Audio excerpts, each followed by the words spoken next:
When I was a kid, the disaster we worried about most was a nuclear war. That's why we had a barrel like this down in our basement, filled with cans of food and water. When the nuclear attack came, we were supposed to go downstairs, hunker down, and eat out of that barrel. Today, the greatest risk of global catastrophe doesn't look like this. Instead, it looks like this. If anything kills over 10 million people in the next few decades, it's most likely to be a highly infectious virus rather than a war. Not missiles, but microbes. Now, part of the reason for this is that we have invested a huge amount in nuclear deterrence, but we've actually invested very little in a system to stop an epidemic. We're not ready for the next epidemic. Let's look at Ebola. I'm sure all of you read about it in the newspaper.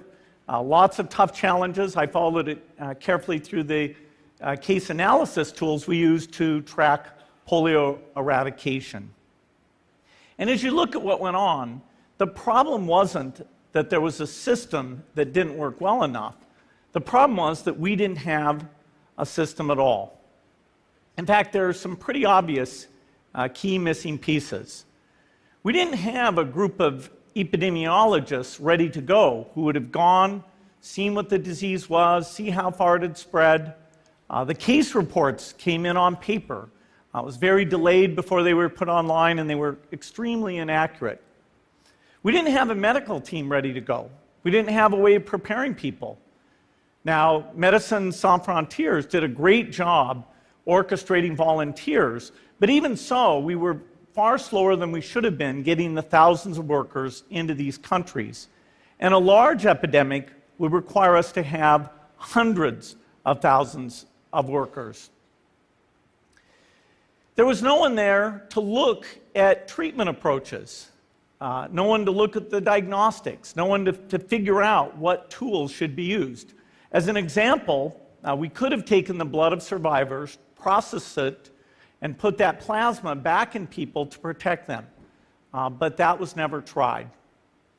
So there was a lot that was missing, and these things are really a global failure. The WHO is funded to monitor epidemics, but not to do these things I talked about. Now in the movies, it's quite different. There's a group of handsome epidemiologists ready to go. They move in, they save the day, but that's just pure Hollywood. The failure to prepare could allow the next epidemic to be dramatically more devastating than Ebola. Let's look at the progression of Ebola over this year. About 10,000 people died, and nearly all were in the 3 West African countries. There's 3 reasons why it didn't spread more. The first is there was a lot of heroic work by the health workers. They found the people and they prevented more infections. The second is the nature of the virus. Ebola does not spread through the air. And by the time you're contagious, most people are so sick that they're bedridden. Third, it didn't get into many urban areas, and that was just luck. If it had gotten into a lot more urban areas, the case numbers would have been much larger. So next time, we might not be so lucky. You can have a virus where people feel well enough while they're infectious that they get on a plane or they go to a market. The source of the virus could be a natural epidemic like Ebola, or it could be bioterrorism. And so there are things that would literally make things 1,000 times worse. In fact, let's look at a model of a virus spread through the air like the Spanish flu back in 1918. So here's what would happen. It would spread throughout the world very, very quickly. And you can see there's over 30 million people die from that epidemic. So this is a serious problem. We should be concerned. But in fact, we can build a really good response system. We have the benefits of all the science and technology that we talk about here. We've got cell phones to get information from the public and get information out to them. We have satellite maps where we can see where people are and where they're moving. We have advances in biology that should dramatically change the turnaround time to look at a pathogen and be able to make drugs and vaccines that fit for that pathogen. So we can have tools, but those tools need to be put into an overall global health system, and we need preparedness. The best lessons, I think, on how to get prepared are, again, what we do for war. For soldiers, we have full-time waiting to go. We have reserves that can scale us up to large numbers. NATO has a mobile unit that can deploy very rapidly. NATO does a lot of war games to check, are people well-trained? Do they understand about fuel and logistics and the same radio frequencies? So they are absolutely ready to go. So those are the kinds of things we need to deal with an epidemic. What are the key pieces?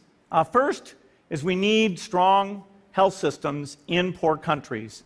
That's where mothers can give birth safely, kids can get all their vaccines, but also where we'll see the outbreak very early on.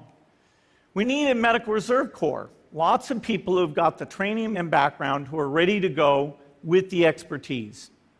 And then we need to pair those medical people with the military, taking advantage of the military's ability to move fast, do logistics, and secure areas. We need to do simulations, germ games, not war games, so that we see where the holes are. The last time a germ game was done in the United States was back in 2001, and it didn't go so well. So far, the score is germs 1, people 0. Finally, we need lots of advanced R&D in areas of vaccines and diagnostics. There are some big breakthroughs, like the adeno-associated virus, that could work very, very quickly. Now, I don't have an exact budget for what this would cost, but I'm quite sure it's very modest compared to the potential harm. The World Bank estimates that if we have a worldwide flu epidemic, global wealth will go down by over $3 trillion, and we'd have millions and millions of deaths. These investments offer significant benefits beyond just being ready for the epidemic. The primary health care, the R&D, those things would reduce global health equity and make the world more just as well as more safe. So I think this should absolutely be a priority. There's no need to panic. We don't have to hoard cans of spaghetti or go down into the basement. But we need to get going because time is not on our side. In fact, if there's one positive thing that can come out of the Ebola epidemic, it's that it can serve as an early warning, a wake-up call to get ready. If we start now, we can be ready for the next epidemic. Thank you.